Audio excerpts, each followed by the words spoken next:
Hey everyone, welcome back to Conversations with Bob. I'm Shannon, and as always, I'm here with Bob. Hey everyone, I'm Bob, and I'm really excited to be part of this conversation today. Today, we're tackling one of the most heartbreaking experiences anyone can go through, discovering that your partner has been unfaithful. It's a moment that shatters trust, brings overwhelming emotions, and completely changes the future you once imagined. Bob, let's start by imagining this. You've been with your partner for 6 years. You trust your partner completely. Then, one night, you see a message pop up on the phone, something that makes your heart drop. Your world shifts in an instant. But here's the truth. How you react in those first moments can make a huge difference in your healing, your self-worth, and even the path you take moving forward. So, what's the right way to respond? What would you do next? What reactions can cause you more harm, and which ones help you reclaim your power? Absolutely, Shannon. Let me introduce you to Emily and Jake. They had been together for 6 years, and from the outside, their relationship seemed solid. But one day, Emily discovered a painful truth. Jake had been secretly involved with another woman, exchanging romantic messages and meeting her behind Emily's back. In that moment, her heart dropped. The trust she had in Jake, the man she thought she knew, shattered in an instant. Her hands shook, her chest tightened. 1,000 thoughts ran through her mind. Why would he do this? When she confronted him, Emily's response evolved over time, and each stage led her down a different path. Shannon, want to guess what her first reaction was? I'd imagine she was furious. That kind of betrayal would trigger a massive emotional response. Exactly. Emily exploded with anger. She screamed at Jake, threw his belongings out, and even sent angry texts to the other woman, demanding an explanation. But here's where things got intense. Jake jumped into his car and sped off. Emily, feeling desperate and overwhelmed by the betrayal, jumped into her own car and chased him down the street. Eventually, Jake called the police on Emily, saying she was harassing him. The police showed up, and the whole situation spiraled out of control. Emily's anger, as real as it was, led to an even bigger mess, and she ended up looking like the one out of control, even though it was Jake who had betrayed her. Wow, that escalated quickly. It's heartbreaking how Jake's actions ended up turning the focus onto Emily's reaction, even though she was just responding to the hurt he caused. This reaction was raw, real, and completely understandable. But here's the problem. Jake twisted the narrative. He painted himself as the victim, telling police and their friends that Emily was crazy and overreacting. Instead of focusing on his betrayal, the conversation shifted to her behavior. That's so frustrating. It's like her anger gave him an escape route, a way to deflect responsibility.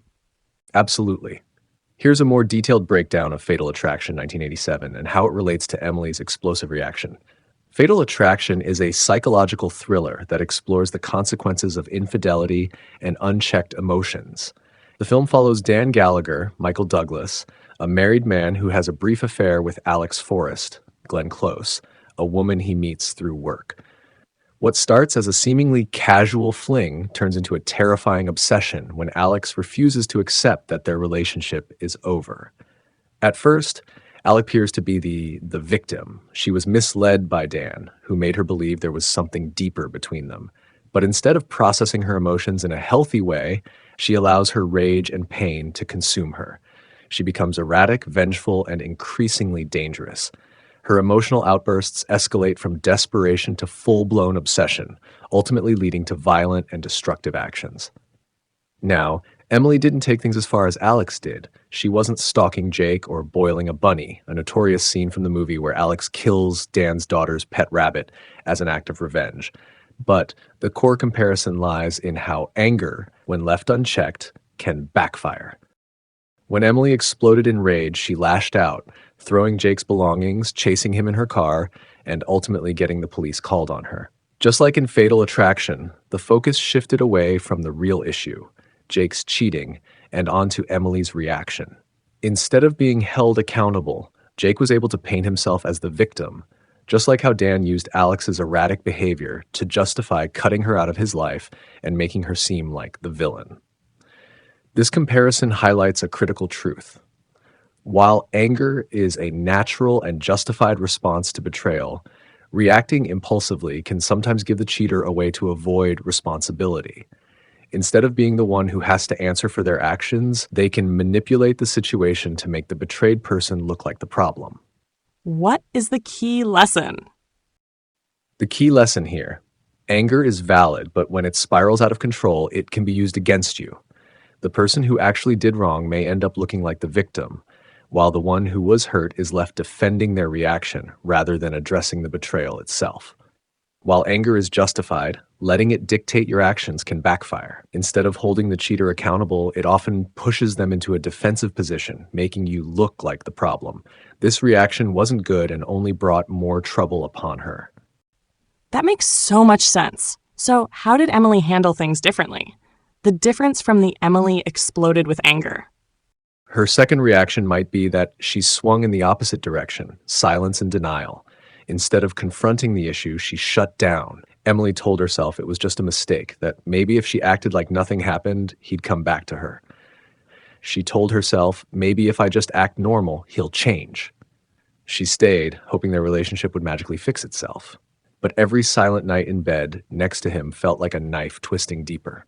But instead of inspiring Jake to be better, her silence told him there were no consequences, and so he continued to cheat. That's heartbreaking. It's like she thought ignoring the pain would make it go away, but it just allowed the betrayal to continue. Yes. Here's a more detailed explanation of Revolutionary Road, 2008, and how it relates to Emily's situation. Revolutionary Road 2008 is a powerful film directed by Sam Mendes based on Richard Yates' novel. It stars Kate Winslet and Leonardo DiCaprio as Frank and April Wheeler, a married couple living in suburban Connecticut during the 1950s. Their seemingly perfect life is anything but. Both characters are deeply dissatisfied with their lives. Frank feels trapped in a mundane office job, while April feels stifled by her role as a housewife and mother. April, played by Kate Winslet, dreams of escaping this suburban existence and starting fresh in Paris, but her desires are dismissed by Frank, who is unwilling to abandon the life they've built. Instead of confronting their issues and communicating openly, April tries to bury her discontent, hoping that things will improve on their own. She suppresses her emotions and settles into a numbing routine, avoiding the difficult conversation that could potentially change their lives. The silence and avoidance of confrontation between the couple mirror Emily's reaction to betrayal in the example we discussed earlier. Just as April tries to ignore her feelings in the hopes that everything will get better, Emily initially attempts to avoid confronting Jake, thinking that staying in the relationship without addressing the betrayal will somehow restore their bond. But in both cases, the denial only deepens their unhappiness. For April, this emotional repression leads to a tragic downward spiral. Rather than confronting her unhappiness directly and seeking change, she becomes increasingly isolated, which ultimately damages her mental and emotional well-being, and her relationship with Frank deteriorates even further. Similarly, by staying silent and not holding Jake accountable for his actions, Emily sends a dangerous message that she's willing to tolerate betrayal and pain without demanding respect or honesty. The reality is that avoiding confrontation with someone who has wronged you doesn't make the pain go away. It just gives the problem room to grow. The deeper emotional wounds are never healed and fester, creating an even more toxic environment. In both stories, ignoring or suppressing deep emotions and not addressing the core issues results in emotional and relational breakdown. Revolutionary Road serves as a tragic reminder that silence and denial in the face of betrayal or unhappiness can lead to irreversible damage, and that confronting the truth, no matter how difficult, is essential to healing and growth. This explanation connects the emotional suppression in Revolutionary Road to Emily's silence in the face of betrayal, showing how avoiding tough conversations and emotions can hurt more in the long run. Right. Pretending things are fine never really makes them better. So, what's the healthiest way to respond to infidelity? Emily might claim her power by setting calm, clear boundaries. She should speak to Jake. She should be not yelling. She should be not begging. She should be firm. She should say, I deserve honesty. If we're going to fix this, you need to take full responsibility and go to therapy with me. If you're not willing to rebuild trust with transparency, I'm done. At first, Jake probably pushes back, making excuses. But When he sees that Emily isn't reacting emotionally, he should realize she is serious. In the end, he probably doesn't choose to change. So, Emily may choose herself. She should walk away with her dignity intact, knowing she refuses to settle for less than she deserves and claims her financial protection. That's powerful. Instead of staying in pain or allowing anger to control her, she should reclaim her rights and power, minimizing the damage caused by Jack. Yes, here's a more detailed breakdown of the movie Eat, Pray, Love 2010 and how it relates to the third reaction, which is taking control of one's own healing through self discovery. This is the ultimate lesson. Healing isn't about revenge, and it isn't about ignoring the pain. It's about choosing yourself. Eat, Pray, Love 2010 is based on Elizabeth Gilbert's best-selling memoir, starring Julia Roberts as the lead character, Elizabeth, who finds herself at a crossroads in life after a painful divorce. The film follows Elizabeth's emotional and physical journey around the world as she searches for meaning and purpose after years of feeling unfulfilled in her marriage and her life. At the beginning of the film, Elizabeth is deeply unhappy. She has everything that society tells her she should want: a successful career, a nice home, and a loving husband. But she feels emotionally disconnected and realizes she's lost herself in the process of trying to live up to others' expectations. When she divorces her husband, she decides to take a bold step. She goes on a year-long journey to Italy, India, and Indonesia, seeking spiritual healing, self-discovery, and most importantly, the ability to reclaim her own happiness. Instead of reacting with anger, revenge, or denial, like in the earlier examples, Elizabeth makes a conscious decision to focus on herself.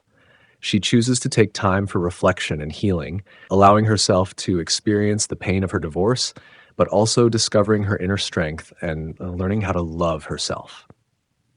Through each leg of her journey, first indulging in the joys of Italy, then seeking spiritual peace in India, and ultimately finding balance and love in Bali, Elizabeth moves forward by embracing her own worth, not by trying to change her past or control others.